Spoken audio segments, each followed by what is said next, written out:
రఘురామ్ కట్టర తాళి అనే విధంగా చెప్పగానే వెంటనే ఇక శ్రీను ఆద్య దగ్గరకు వచ్చి అలా చూస్తూ ఉంటాడు. ఆద్య కూడా చాలా సంతోషంగా చూస్తూ ఉంటుంది. అప్పుడు వెంటనే ఆద్య మెడలో సీను 3 ముళ్ళు కట్టగానే చారు ఒక్కసారిగా షాక్ అయిపోతుంది. ఇక చారు షాకింగ్గా అలానే చూస్తూ ఉంటుంది. నన్ను కాదని తన మెడలో మీరెలా తాళి కడతారు? అయినా మీకు నాకు విడాకులు కాలేదు. అలాంటప్పుడు ఈ పెళ్ళిని పెళ్ళే అనరు అనే విధంగా అనగానే ఆద్య షాకింగ్గా చూస్తూ ఉంటుంది. దీని మెడలో తాళి ఉండడానికి వీల్లేదు. ఇప్పుడే దీన్ని చంపేస్తాను. అసలు దీని మెడలో తాళి ఉండకూడదు అని అంటూ ఆద్య మెడలో చారు తాళిని తెంచబోతూ ఉన్న సమయంలో వెంటనే ఆద్య చారు చేయిని గట్టిగా పట్టుకుంటుంది. చారు ఒక్కసారిగా షాక్ అయిపోతుంది. వదులుతావా లేదా?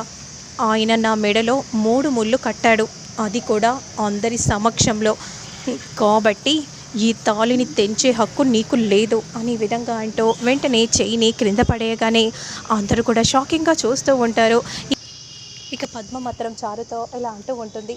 నేను ముందే చెప్పాను కదే, నువ్వు నా మాట విన్నావా? వినలేదు. ఇప్పుడు చూడు నువ్వు ఎలాంటి పరిస్థితిని కొని తెచ్చుకున్నావో.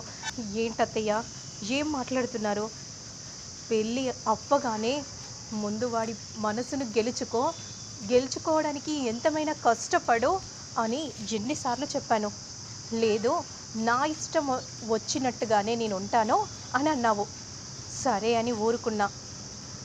ఇంట్లో అయినా బుద్ధిగా ఉండు, మా అన్నయ్య ప్రేమనైనా గెలుచుకోమని చెప్పాను. నేనెవరి ప్రేమను గెలుచుకోనో నాకు అక్కర్లేదు అని అన్నావు.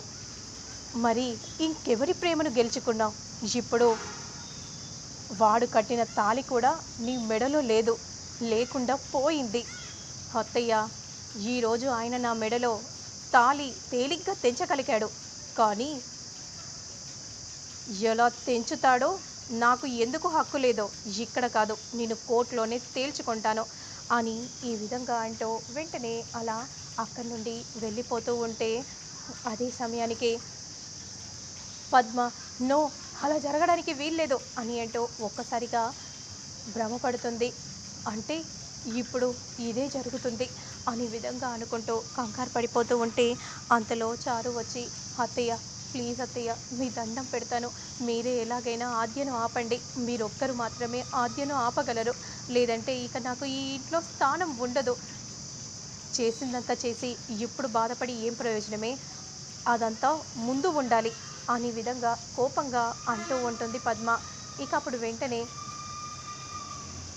ఆద్య మాత్రం పెద్దనాన్న పెద్దమ్మ త్వరగా రండి అనే విధంగా అంటూ అరుస్తూ ఉంటే పద్మ వచ్చి చేతులెత్తి ఆద్యకు దండం పెట్టగానే, మీరు నాకు దండం పెట్టడం ఏంటి?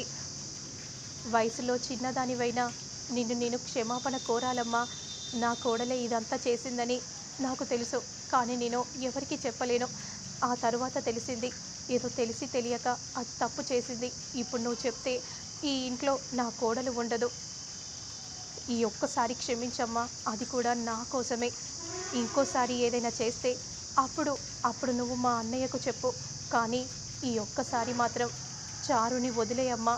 చేతులెత్తి దండం పెడతాను. అయ్యో, మీరు నాకు దండం పెట్టడం ఏంటి? కానీ ఆ చారు ఈ ఇంట్లో ఉండకూడదు. ఈరోజు నన్ను చంపాలని చూసింది, రేపు ఈ కుటుంబానికే ద్రోహం తలపెడుతుందేమో. లేదమ్మా, ఈ ఒక్కసారికి క్షమించమని నేను అడుగుతున్నాను. మా అన్నయ్య కూడా వస్తున్నాడు, మా అన్నయ్యకు చెప్పకమ్మా అనే విధంగా అంటూ ఉంటే అదే సమయానికి రఘురామ్ జానకి ఇద్దరు వస్తారు. ఏంటమ్మా అలా పిలిచావు? ఏమైంది? ఏం జరిగింది అంటే, పెద్దనాన్న అది అది అనే విధంగా అంటూ చూస్తూ ఉంటే చారు పార్వతి పద్మ కంగారు పడిపోతూ చూస్తూ ఉంటారు. అంటే పెద్దనాన్న, అది నన్ను చంపింది ఎవరో ఇంకో 2-3 రోజుల్లో తెలియబోతోంది. అది చెప్పడానికే మిమ్మల్ని పిలిచాను పెద్దనాన్న అని అనగానే ఇక రఘురామ్, అవునా అమ్మ, సరే, కానీ ఎవరు చేశారో కానీ వాళ్ళని మాత్రం వదిలిపెట్టను అని అంటూ అక్కడి నుండి రఘురామ్ వెళ్తూ ఉంటాడు. ఇక కోపంగా చారు ఇంట్లోకి వెళ్తుంది. ఇక అప్పుడే శ్రీను ఆద్య దగ్గరకు వచ్చి, ఏమైంది ఆద్య? ఏం జరిగింది? ఎవరు నిన్ను చంపారో చెప్పిందా? చెప్పాద్య. నన్ను చంపింది ఎవరో పిన్నికి కూడా తెలియదు శ్రీను అని అనగానే ఇక శ్రీను అలానే ఆద్యను చూస్తూ ఉంటారు.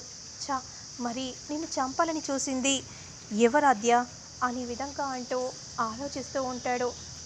ఇక మరోవైపు మాత్రం రామలక్ష్మి దీర్ఘంగా ఆలోచిస్తూ ఉంటుంది. అదే సమయానికి శౌర్య వచ్చి చూస్తాడు. రామలక్ష్మి ఎందుకు హాకీ ఆడకుండా ఎక్కడ ఉంది అనే విధంగా అనుకుంటూ రామలక్ష్మి కోసం శౌర్య చూస్తూ ఉంటాడు. రామలక్ష్మి మాత్రం హాకీ ఆడకుండా బాధగా దీనంగా బుక్స్ చూసుకుంటూ ఉంటుంది. అంతలో అటుగా తన ఫ్రెండ్ వెళ్తూ ఉంటే ధరణి అని అనగానే, ఏంటి సార్ మళ్ళీ ఎందుకు వచ్చారు? రామలక్ష్మి హాకీ ఆడకుండా ఎక్కడుంది? మీరు తనని ఎంత బాధ పెట్టారు సార్, నమ్మించి మోసం చేశారు కదా. మిమ్మల్ని నమ్మింది కానీ మీరు నిలువున ముంచేశారు. అందుకే మిమ్మల్ని మర్చిపోవాలని, మీరు నేర్పించిన ఆటని కూడా మర్చిపోవాలని అనుకుంటుంది సార్. ఇందులో తప్పేముంది అనే విధంగా అనగానే శౌర్య షాకింగ్గా చూస్తూ, మిమ్మల్ని మీరు నేర్పించిన ఆటని వదిలేయాలని అనుకుంది. ముందు ధరణి రామలక్ష్మి ఎక్కడ ఉందో చెప్పు ప్లీజ్ ధరణి, అర్థం చేసుకో. అదిగో అక్కడే ఉంది సార్ అనే విధంగా అంటూ అక్కడి నుండి వెళ్ళిపోగానే ఇక రామలక్ష్మి దగ్గరకు శౌర్య వస్తాడు. రామలక్ష్మి ఇక్కడ ఏం చేస్తున్నావు? ఎందుకు సార్ మళ్ళీ ఇక్కడికి ఎందుకు వచ్చారు? మీరు ఇక్కడ నుండి వెళ్ళిపోండి సార్, మీరు నా దగ్గర ఉండడానికి వీల్లేదు, వెళ్ళిపోండి సార్. అది కాదు రామలక్ష్మి, జాతీయ స్థాయిలో ఆడగలిగే ప్లేయర్వి నువ్వు, ఇలా నువ్వు ఇక్కడ ఉండటం కరెక్ట్ కాదు. వద్దు సార్, నాకు వద్దు, నేను వద్దనుకొని వదిలేశాను.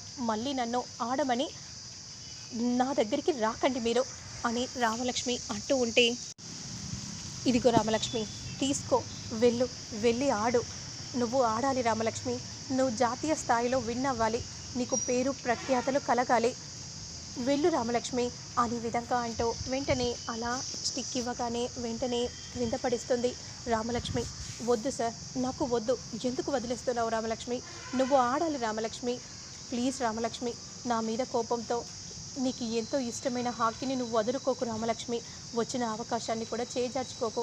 నా మీద కోపం ఉంటే ఉండనివ్వు, కానీ నీకు నచ్చిన హాకీని మాత్రం వదలకు రామలక్ష్మి, ప్లీజ్ రామలక్ష్మి అనే విధంగా అంటూ వెంటనే అలా హాకీ స్టిక్ని ఇవ్వగానే రామలక్ష్మి చూస్తూ ఉంటుంది. వద్దు సార్, నన్ను ఆడమని అనకండి, నేను ఆడను సార్, వద్దు సార్, నాకు ఆడాలని లేదు, నాకు ఎంకరేజ్ చేయడానికి ఎవరు లేరు సార్. రామలక్ష్మి నువ్వే ఇలా అంటే ఎలా చెప్పు? నువ్వు ఆడకపోతే నా మీద ఒట్టే సార్, మీ మీద ఒట్టు వేస్తే అప్పట్లో లేదు, మీ ఒట్టుకు విలువ అనేది ఇవ్వాలి అని ఎంత కష్టమైనా ఇష్టంగా భరించుకుంటూ వచ్చాను సార్. కానీ ఇప్పుడు ఆ ఒట్టుకి విలువ లేకుండా పోయింది కదా సార్. రామలక్ష్మి చేతులెత్తి దండం పెడతాను, నా మీద కోపం ఉంటే ఉండనివ్వు, కావాలంటే నన్ను చంపు, అంతేకాని నువ్వు ఇలా హాకీని ఆడకుండా ఉంటానని అనకు రామలక్ష్మి, ప్లీజ్ రామలక్ష్మి. అయితే ఒక కండిషన్ సార్. ఏంటి రామలక్ష్మి? నేను హాకీ ఆడాలంటే ఇక మీరు ఎప్పటికీ ఇక్కడికి రాకూడదు, నా జీవితంలోకి రాకూడదు, మీరు నాతో మాట్లాడకూడదు. అలా అని నాకు మాట ఇస్తేనే మళ్ళీ నేను ఈ హాకీ ఆడుతాను అని అనగానే వెంటనే శౌర్య ఆలోచిస్తూ ఉంటాడు.